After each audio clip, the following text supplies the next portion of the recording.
Yang ini disimpulkan bahwa manusia itu semua lahir dalam keadaan telah memiliki ma'rifatus sabiqah, yakni al-fitrah itu. Manusia semua lahir dalam keadaan baik, condong kepada kebaikan. Tidak ada anak itu lahir dalam keadaan buruk. Anaknya orang musyrik sama. Mereka lahir dalam keadaan di atas al-fitrah. Karena itulah orang tua yang dahulunya memiliki masa lalu yang sangat kelam, jangan berputus asa.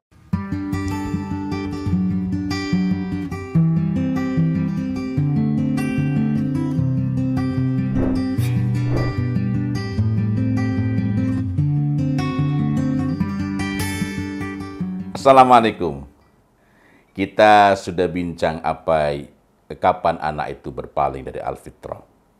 Momen-momen penting, hatta yu'riba anhu lisanuhu, sampai lisannya lancar berbicara, hatta yu'abbira anhu lisanuhu, sampai dia itu sudah bisa pandai untuk menyusun kalimat, mengekspresikan perasaan, melakukan framing. Framing, iya. Anak-anak itu sudah mulai bisa melakukan framing. Ini kok ulanganmu jelek, nak. Iya, Mi, sebenarnya itu nggak sulit, Mi. Cuma aku tadi itu lagi begini.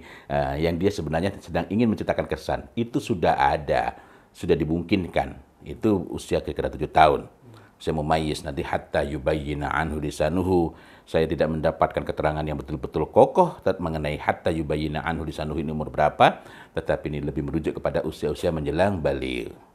Yang baligh itu menandakan bahwa dia telah mulai siap untuk memikul tanggung jawab syariat, tetapi bukan berarti pada saat baligh itu secara otomatis sudah matang. Sebagaimana nanti kita temukan dalam Al-Quran maupun dalam hadis. Kita tidak membahas sekarang. Tapi saya hanya ingin mengatakan bahwa kalau seseorang mengatakan begitu baligh dia langsung dewasa penuh, itu berarti menyalahi Al-Quran dan menyalahi hadis. Ambil contoh sederhana. Begitu anak itu baligh, kalau anak yatim, konteksnya anak yatim, kita tidak boleh langsung menyerahkan hartanya. Kita tengok, ketika dia sudah masuk usia siap berkahwin, kita perlu cek, kita perlu uji. Dia itu sudah memiliki ar-rusdu belum? Sudah memiliki kecedikiaan belum? Kalau belum boleh hartanya kita serahkan. Ini menunjukkan, tapi ini hanya sekedar contoh saja. Ini menunjukkan bahwa baligh itu tidak otomatis menunjukkan bahwa dia telah sepenuhnya matang, telah sepenuhnya memiliki kapasitas yang paripurna untuk bertanggung jawab. Karena itulah janganlah melampaui batas dalam soal ini. Kembali, kalau kita mengatakan ini berdasarkan Al-Quran dan As-Sunnah, tengoklah di situ. Nah, saya ingin pada perbincangan yang lalu karena apa yang memalingkan Ibnu Ashur rahimahullah ta'ala pada saat menafsirkan yang pada kesempatan lalu juga sempat saya bahas ya, yakni ketika Allah Ta'ala bertanya, alastu birabbikum? Qalu bala syahidna. Yang ini disimpulkan bahwa manusia itu semua lahir dalam keadaan telah memiliki ma'rifatus sabiqah, yakni al-fitrah itu. Manusia semua lahir dalam keadaan baik, condong kepada kebaikan. Tidak ada anak itu lahir dalam keadaan buruk. Anaknya orang musyrik sama. Mereka lahir dalam keadaan di atas al-fitrah. Karena itulah orang tua yang dahulunya memiliki masa lalu yang sangat kelam, jangan berputus asa. Mohon maaf, sekarang banyak orang itu yang menakut-nakuti. Kita ini, gimana kita mempunyai anak yang baik kalau kita sendiri nggak baik?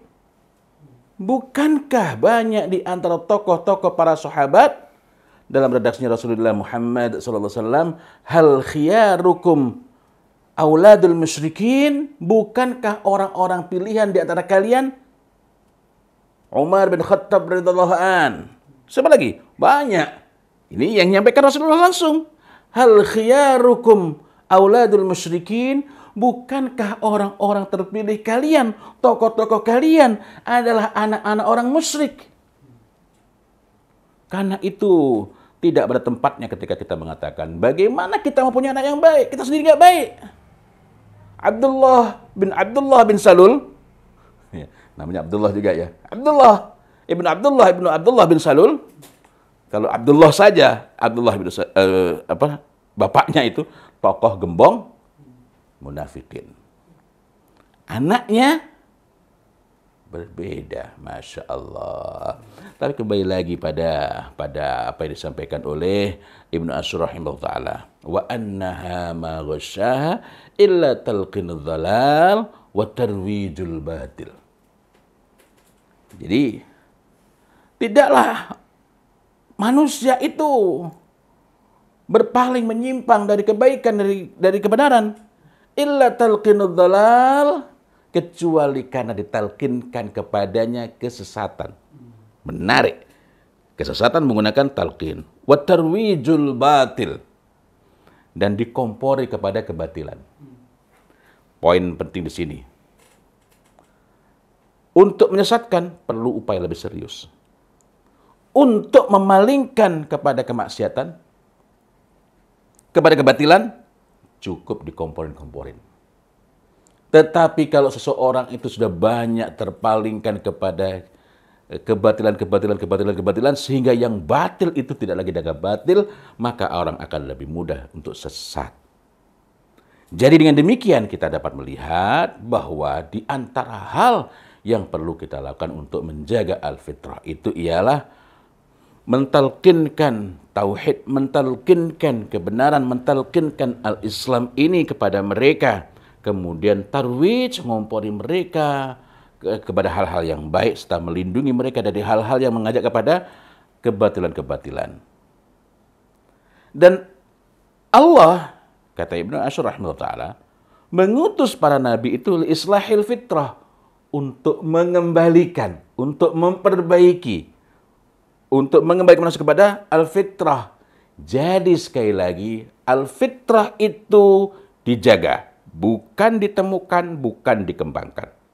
Tugas orang tua menjaga al-fitrah, bukan mengembangkan, bukan menemukan. Begitu kita menganggap kita perlu menemukan, kita perlu memahami fitrahnya anak ini seperti apa, mengenali fitrah masing-masing anak, nah berarti kita berada pada jalur yang salah. Karena tugas kita adalah menjaga dan memperbaiki jika mulai rusak, mengembalikan kepada keadaan semula. Ini akan lebih jelas lagi manakala kita mengingat dalam sebuah hadis kita mendapati ada seorang sahabat, Hudzaifah al-Yamani, mendapati seorang laki-laki sholat itu dengan cepat sekali, tidak tumakninah. Apa kata Hudzaifah al-Yamani? Ma shallaita. Gak ada sholat itu. Yang gitu nggak sholat. Walau mutta, andaikan kamu mati dalam keadaan sholat kayak itu, kayaknya kan sholat ini. Mutta ala ghairil fitrah. Maka matinya tidak dalam keadaan di atas al-fitrah. Dengan demikian maka al-fitrah itu maka matinya bukan di atas bakatnya. Bukan. Berarti matinya su'ul khotimah karena tidak di atas al-Islam. Nah, poin ini merupakan hal yang sangat penting untuk kita perhatikan. Jadi kita tugasnya menjaga al-fitrah dan kita mengenali pintu-pintu kerusakannya. Di dalam hadis kita menemukan ini momentumnya, hatta yu'riba anhu lisanuhu, hatta yu'abbira anhu lisanuhu, lisan semua, hatta yubayyina anhu lisanuhu. Dan Ibnu Ashur rahimahullah taala tadi menerangkan yang memalingkan manusia adalah talqinudz dzalal lisan, perbuatan lisan, wa tarwijul batil lisan. Beda intensitasnya, beda bentuknya, tapi tetap sama-sama menggunakan piranti lisan.